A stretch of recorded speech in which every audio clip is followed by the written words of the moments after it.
Hello बेटे, कैसे हो आप लोग?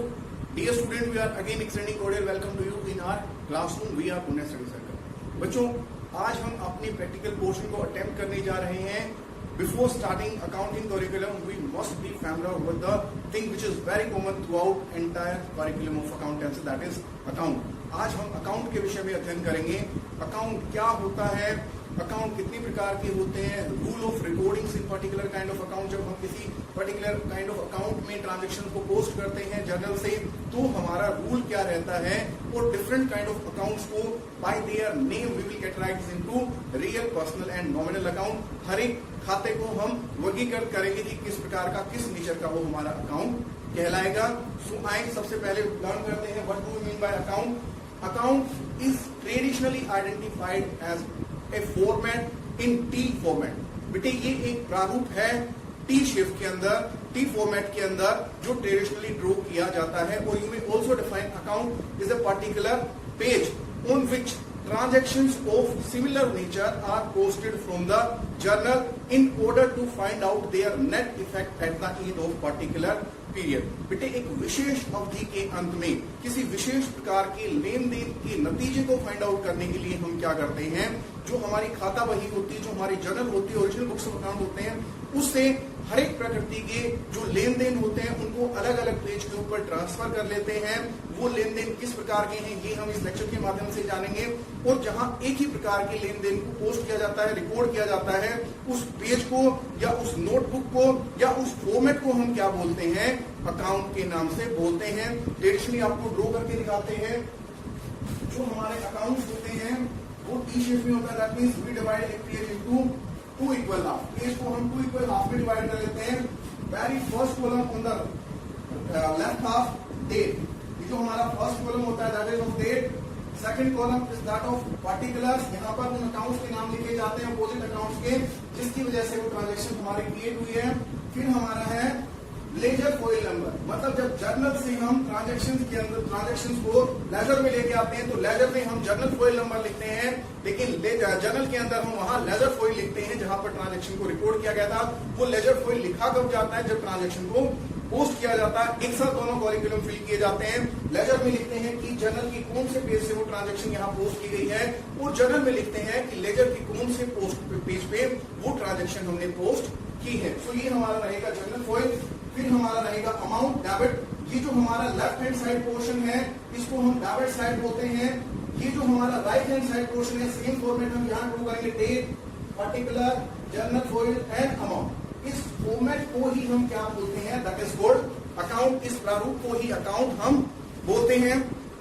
और if I define in the word of Indian Companies Act 2013, account is a particular format in which all the transactions of similar natures are being posted in order to find out the net effect at the end of particular period। ये जो particular period है, it may be a day, it may be a week, it may be a month, but we need to differentiate these accounts from the final account। बेटे, final account या अंतिम खाते नहीं कहलाते। वो खाते होते हैं जो वर्ष के अंत में हम लाभ हानि की गणना करने के लिए या वित्तीय स्थिति का अनुमान लगाने के लिए तैयार करते हैं। वो साल में एक बार तैयार किए जाते हैं। लेकिन इस तरह के अकाउंट जैसे हमारे पेज फिल होते रहते हैं, रजिस्टर फिल होते रहते हैं, हम सप्लीमेंट्री पेजेस, सप्लीमेंट्री रजिस्टर्स लगाते रहते हैं ताकि हम सारे आर्थिक लेन देन को वर्ष के दौरान रिकॉर्ड कर सकें।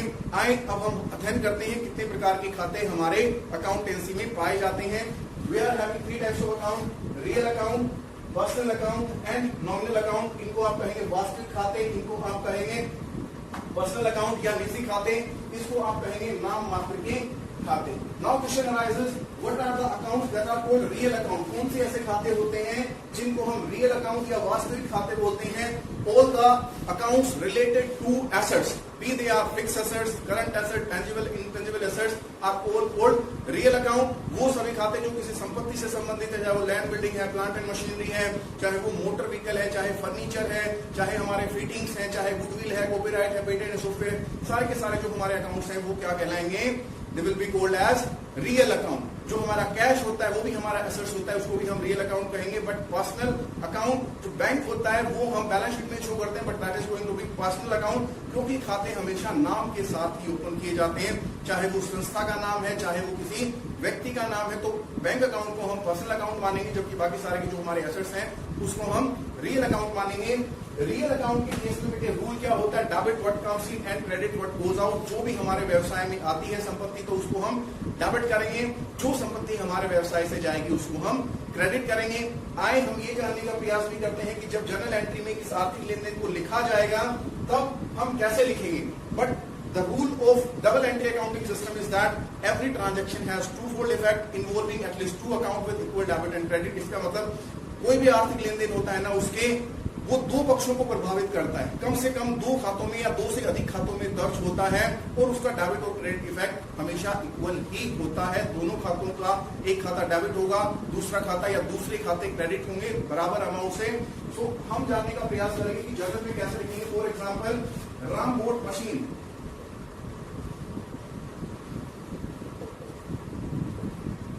वर्थ 40,000। राम ने 40,000 रुपए की मशीन खरीदी है। ये मशीन वो कैश में भी खरीद सकता है, ये मशीन वो चेक से भी खरीद सकता है, और ये मशीन वो क्रेडिट में यानी उधार में भी खरीद सकता है। फॉर एग्जांपल, अगर हम उधार का केस लें तो वो उसने ईसार लिमिटेड से मशीन खरीदी है। तो यहाँ पर आया क्या है, हमारे पास मशीन आई है। बेटे जर्नल का जो हमारा फॉर्मेट होता है वो मोर क्या होता है, date, particular, ledger folio, amount debit and amount credit. ये 5 कॉलम आप लोग क्रिएट करेंगे 3 into 5। फिर आप यहां लिखेंगे डेबिट वाले को सबसे पहले लिखते हैं, जैसे मशीन आई है हमारे पास, मशीन अकाउंट डेबिट। जब क्रेडिट ट्रांजेक्शन आप लिखेंगे क्या गया है हमारे पास, ठीक है, तो हमारे क्रेडिटर्स बढ़ गए हैं। जब मशीन हमने उधार भी खरीदी है तो क्रेडिट वाली जो ट्रांजेक्शन होती है उसको हम लेफ्ट हैंड साइड से थोड़ा मार्जिन छोड़ करके फिर लिखते हैं टू प्रीफिक्स के साथ, टू ईसार लिमिटेड। हमने वो किसी कंपनी से खरीदी है जो अब हमारी क्रेडिटर बन गई है, मतलब उस कंपनी को हमें भुगतान करना पड़ेगा। लेकिन अगर हम दोनों रियल अकाउंट मतलब कैश में खरीदते इस मशीन को, तब क्या होता, मशीन आती हमारी और टू कैश हमारा चला जाता टू कैश अकाउंट। ऐसे हम इसको रिकॉर्ड करते हैं, ठीक है।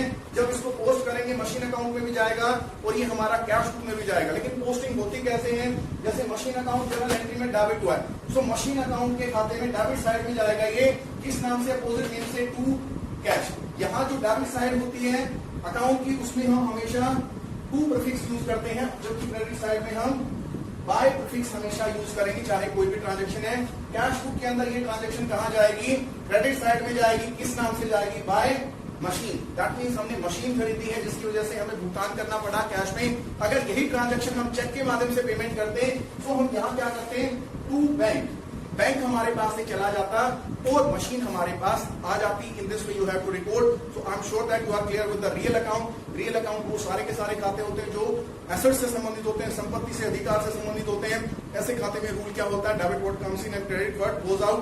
जो संपत्ति आए उसको डेबिट करें, जो संपत्ति जाए उसको क्रेडिट करें।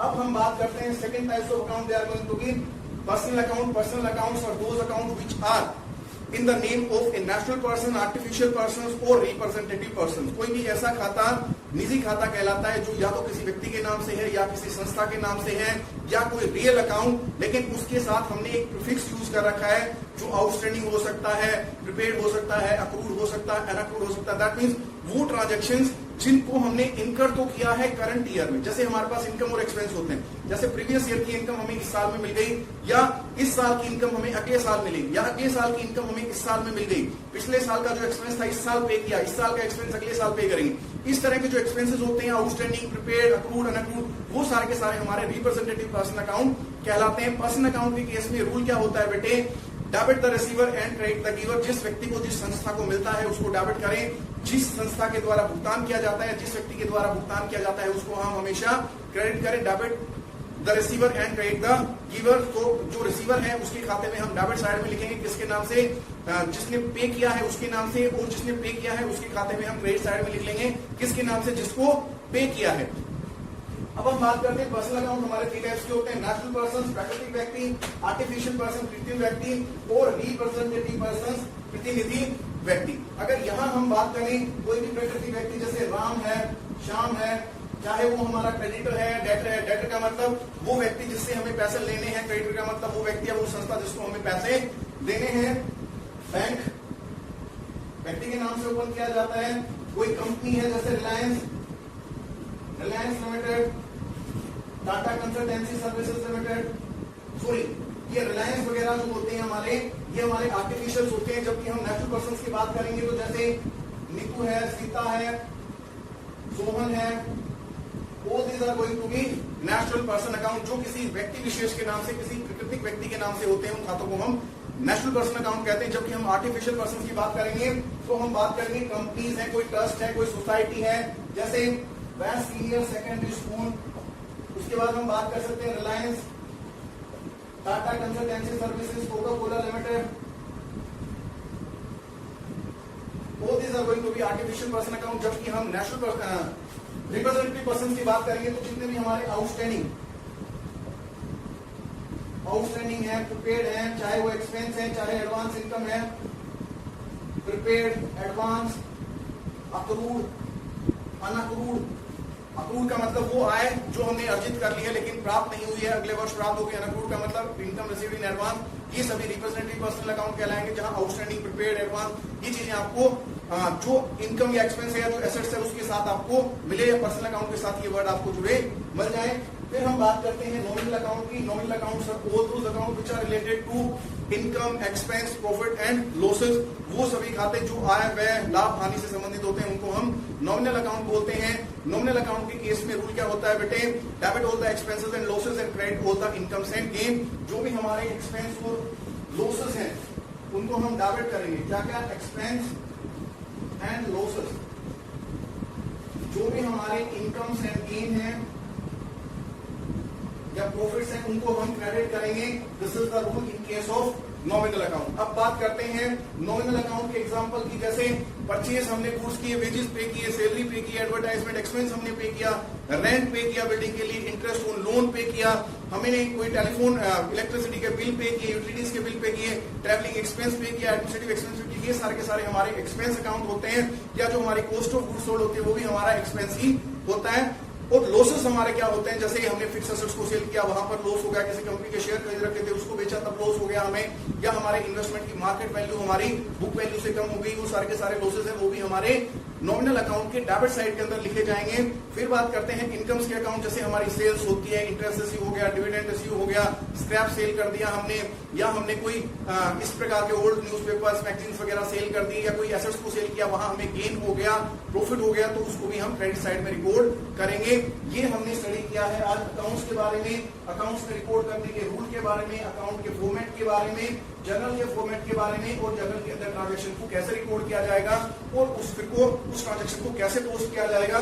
जैसे हमने यहाँ लर्न किया था, हमने मशीन खरीदी 40,000 रुपए की, मशीन को डेबिट किया गया है। जो क्रेडिट वाली ट्रांजेक्शन होती है वो बिना डेबिट ट्रांजेक्शन लिखते हैं, लेकिन एक स्पेस छोड़ के टू प्रीफिक्स के साथ उसको यूज किया लिखा जाता है।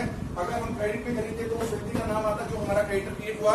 जब पोस्ट करेंगे खाते के अंदर तो मशीन अकाउंट के डेबिट साइड में जाएगा, लेकिन अपोजिट नेम के साथ, और कैश अकाउंट की क्रेडिट साइड में जाएगा क्योंकि क्रेडिट हुआ है अपोजिट नेम के साथ, बाय मशीन के साथ।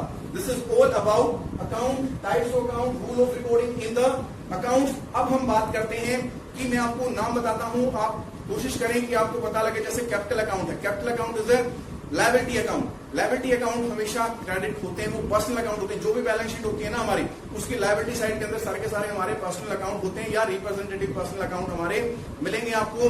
जो हमारी एसेट साइड होती है वहां आपको सारे के सारे रियल अकाउंट मिलेंगे। नॉमिनल अकाउंट जो होते हैं वो हमारे प्रॉफिट एंड लॉस या ट्रेडिंग अकाउंट के अंदर हम ट्रांसफर करते हैं। देखो ये जो भी खाते हम वर्ष के दौरान तैयार करते हैं ना, इन सभी का नेट रिजल्ट फाइंड आउट करने के लिए at the end of year हम खाते तैयार करते हैं, जिनको हम फाइनल अकाउंट बोलते हैं। फाइनल अकाउंट में जनरली हमारे 3 खाते इंक्लूड किए जाते हैं। ट्रेडिंग अकाउंट जो हमारी उत्पादन की लागत, सकल लाभ, सकल हानि के बारे में होता है। फिर आता है हमारा प्रॉफिट एंड लॉस अकाउंट जो शुद्ध लाभ या operating expense, non operating income, non operating losses वगैरह के बारे में होता है। फिर आती है वित्तीय स्थिति को जानने के लिए कि हमारे पास वर्ष के अंत में कितनी संपत्ति है, उन संपत्ति को हमने कहां से फाइनेंस किया है, वो बैलेंस शीट होती है। जो भी हमारे नॉमिनल अकाउंट्स होते हैं वो सारे के सारे हम कहां पोस्ट करते हैं, उनको हम बंद कर देते हैं at the end of year, कहां पोस्ट करके ट्रेडिंग और P&L में। जबकि जो रियल और पर्सनल अकाउंट है उनको हम क्लोज नहीं करते, उनके जो बैलेंसेस होते हैं वो हम बैलेंस शीट में लेके जाते हैं और नेक्स्ट ईयर उनको बैलेंस ओपन करते हैं। या तो लायबिलिटी है तो बाय बैलेंस पीडी मिलेगा, या वो एसेट्स मिलेगी, रियल अकाउंट मिलेगा तो हमारा टू बैलेंस पीडी वहां पर मिलेगा। This is all about accounts. In our next lecture we are going to learn about balance sheet equation or accounting equation, which will help you in understanding the nature of balance sheet and the equality of two sides under double entry accounting system, which was invented in 1492 in Italy by Luca Pacioli. So I hope आपने lecture को enjoy किया होगा। अगर आप really हमारे content को पसंद करते हैं तो चैनल को सब्सक्राइब करना बिल्कुल ना भूलें, वीडियो को लाइक करें, शेयर करें, हमारे साथ बने रहें। Very soon we are coming with the next lecture. Till then have a good time, good bye.